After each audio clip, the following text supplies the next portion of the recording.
Number five, I guess. Another thing that I was looking at in social media is this whole thing that I started mentioning and then I got off on a tangent there. Um, it has to do with um, sex identity. And so there's certain things that are kind of interesting. Like I've heard saying that the gay community worldwide has always been about 7% um, of the population, and the gay people have no offspring quite often. Some do, but so um, normally natural selection would weed that out, but it's still there. When we look at sexuality, we look at ancient, uh, you know, earthenware, the erotic pottery of Central America, South America, the Kama Sutra from India. India has some ancient items found that go back to 10, 13,000 years back, some of the most ancient civilizations. Um, in Persia, there were like 9 different words for gender identity. Now in Iran, death penalty. But that's more because of the Christian influence. So it's said, normally in the Arabian countries, um, free behavior was, you know, gender-wise. Boys would hold hands and so forth. Um, it was totally natural. Now it has changed. Whatever. Um, you know, societies change, evolve. Um, in Europe, it used to be terrible. I mean, it was devilish and persecuted. Um, but now it's completely like the other way around. So, and now we get this identity like, if you're gay, you're gay. Right? You don't like women. You fall in love with a man. Gay is not like you had a couple of drunken times that you got up and you know, found yourself in bed with your best buddy or with some guy, or that experimental early stage sort of thing that happens when you're like 10, 12, whatever. Um, that's more like identity seeking, or things that happen to you by other kids that are, you know, doing their thing, and so we get a lot of like abuse there. It's kids, you know, and so all that should not be taken too serious because, yeah, it creates fragmentation, but on the other hand, it's a part of a natural process, and you outgrow that. You know, do a regression. You go back there. I'm a grown man now, so whatever happened then was a little thing. 2 kids were playing, goofing around. Didn't really know what the heck they were doing. You know, just write it off. You know, put on a helmet, get over it. You know, yeah. Um, leave it in the box. But yeah, then we get the bisexual. Bisexuality is very, very common. A lot of it is suppressed because we make conscious choices because, you know, we're supposed to take a choice one way or another. Nobody said, hey, we're all bisexual. And we all are. Why? Because if we choose so, right, we can incur in bisexual behavior. If we choose so, we can do sexually anything we want. Once again, we go to the erotic pottery of Central and South America. There's like more than 300 different positions in the Kama Sutra and so forth, you know, and a lot of other engravings and so forth that we have found. In the Greek society, the Egyptian society, and so forth. You can see all these earthenware big pots, you know, with all these images of male activity. the Romans, you know, they had uh, their boys, lovers, and so forth, and whatnot. In some Pacific cultures, they have the third gender, as they call it, where they are actually considered very important because they're male and female. And so they are very good in intervening between couples that have difficulties and so forth, because they can relate to both. They're mom and pop a little bit, and they're great intermediaries. And people pay attention to them because they're not one-sided or the other. And also because they tend to be more sensitive and spiritual. On the weekends, they are the ones that run the religious meeting. You know, they read out and so forth. And, a bit of the spiritual leader in the village, and they work often around the houses, which is great because they're sensitive and feminine. So they do the chores of the house, but also they're strong enough to fix something, fix a window, a door, whatever, because they're masculine, and so they are celebrated. You know. And more than that, they're integrated into the community. And so, but now this whole thing has sort of, you know, blown open, and we've got the gay, and the lesbian, and the bisexual, and the trans, and the queer, and I mean, let's say from A plus 23, right? Whatever. And that's fine. Because that is, if we want to really know what our modern day human sexuality is like, all we have to do is to go online and to go into Pornhub, whatever. I don't know. It was the only one I heard of. Go into porn and heart porn. And then deep porn, I've heard about, you know, I've never seen that. And there you have totally laid out in all its glory the fullness of human sexuality, of what we are. And so I think that what we're talking about is not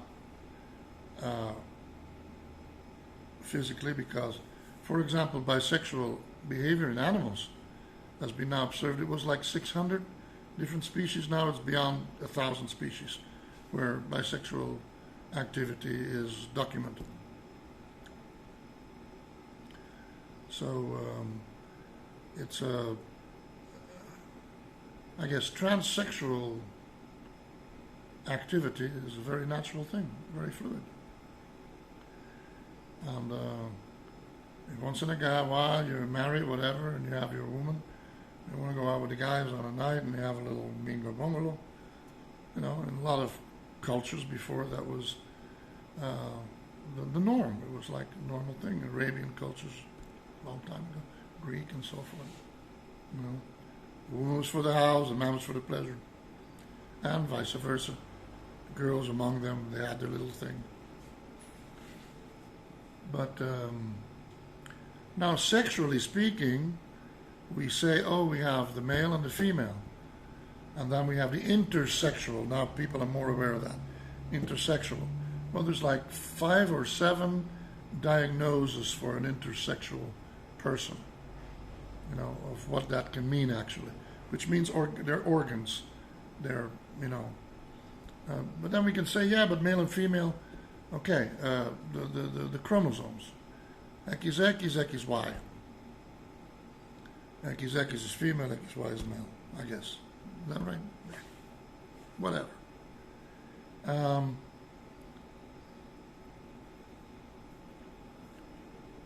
Okay.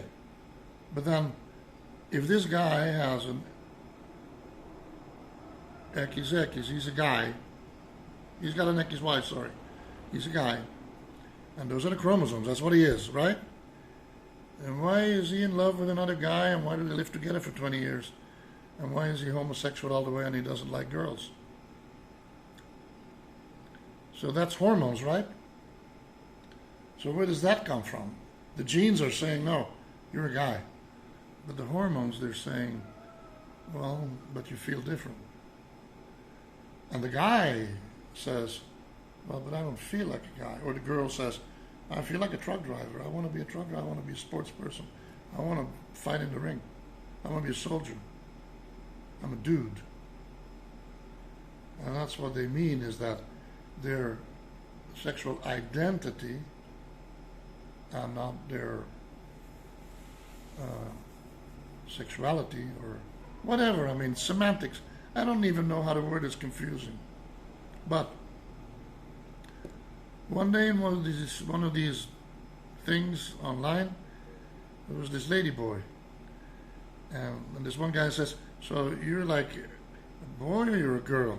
He said, no, he said, I am not a girl. I'm a boy. I'm a lady boy. And he said, but you're a girl. I look at you. You're a girl. You're beautiful. And she was. He said, no, he said, I'm a lady boy. I am complete. I am a boy. I'm a lady boy. And so there it is. Right? You're bisexual. Okay, you're bisexual. You're transgender. You're not a woman. You're a transgender. You transitioned all the way. Okay? Now you're a transgendered woman. You're a lady boy or a she-male, whatever they call it, T-girl. You're a transsexual person. Transgender. And you're fully equipped. So you're a little bit like what your definition could probably be is, what do you call it, androgynous. You're a male and you're a female at the same time. And that's what some people find attractive or stimulating, whatever. And you can be transvestite. You can be, you can not only be whatever you want to be, you are whatever you want to be. But for the general public, insofar as addressing other people, it gets a little confusing because you got to go out there and ask, like, are you like this or are you like that? I mean, what really? I mean, there's like 17 different nuances there, and then more so. And there's like 240 or something like that. So it's very fluid. So it becomes very complicated for people. And then it's up to you, or it would be up to me. Like I would stand in front of other people and go, okay, they live in a binary world. That's who they are. There's the woman and there's the guys, right? Okay. Now I'm on the scene, and I am more broad spectrum, right? So if I am that way, that's up to me to say, listen, or I have something on they can read, or I can just say, by the way, guys, I'm a trans person, or I'm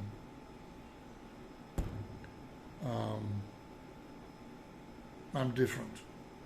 I'm third gender.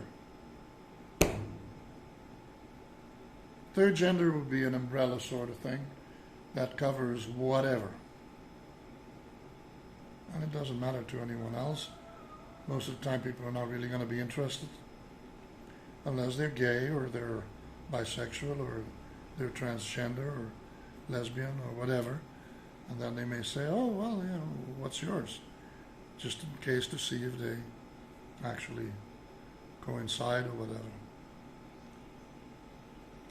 That could be. I mean, I don't know. It's up to you guys. I'm standing on the threshold of time. It's not up to me. I got my 5 children. I was married twice. I'm right now divorced. I'm handicapped, and so I don't have anything much more to offer. I'm an artist. I'm living my age. Since we separated with my wife, she's a wonderful person. She was much younger than I was, so it was important for her to still have a full life while I was, limited. So I was sitting in a wheelchair, walking a little bit, and so go out there and be happy. I love you, and you have to love yourself, and it's okay. I'll be fine. Don't have to drag through life with someone, dragging a person around who can't do things anymore. It's okay. I'm here. Um, and so she's off into her world, and that was like what, 6, 7, 8 years ago, 6 years ago, something like that. That we divorced, and I'm celibate. I mean, I have no relation with anyone. I don't go and look for a whorehouse or porn online or whatever, all that stuff. Maybe someday I'll meet with an interesting person, intellectually motivated and so forth, and we can share and do things together. We have a spiritual connection and a human connection, and someone who wouldn't have to be supported by me, because I can't support anyone. So I cover my own little expenses. I live a very simple life. But short of that, I don't need to be sexually active. I had an incredibly rich sexual active life. Beautiful. I'm privileged. I mean, I had the privilege to be connected spiritually and emotionally to these wonderful women, and I was part of their lives, and they allowed me into their life, and it enriched me, and I hope I enriched them. There's a little bit, and so, but it's up to each person. I mean, it's your own personal, individual journey. And some people want to be very successful in business, and that's their journey. And some people want to be great artists, and some Mother Teresa, she wanted to be a servant to the poor and the sick and the abandoned, and that's what made her great. And Martin Luther King, he wanted to vow for human rights and human freedom and equality. And they're politicians and they're soldiers, and we all find our space and our place in life and in history and in society, no matter what it is. So that's the important thing. And so if people say, yeah, he's a dude and she's a woman, hallelujah. And if you're a trans woman, you just go like, say, you're a dude. He said, no, I'm not a dude. I'm a trans woman. I'm a dude and a woman. I'm both. I'm a lady boy, as that lady boy said. And the guy was trying to, no. I'm a lady boy. I don't want to be anything else. And I've heard many of them in interviews like that, when they were talking about sexuality and so forth, interviews, that were saying, no. We don't want to be a woman. We are not more than a woman, not less than a woman. We are ourselves. And that took a lot to conquer and to reaffirm that identity. Our ladyboys, she-males, were trans women, transgenders, transsexuals. That's what we are. But those are not, those are trans. Be happy. If you want to.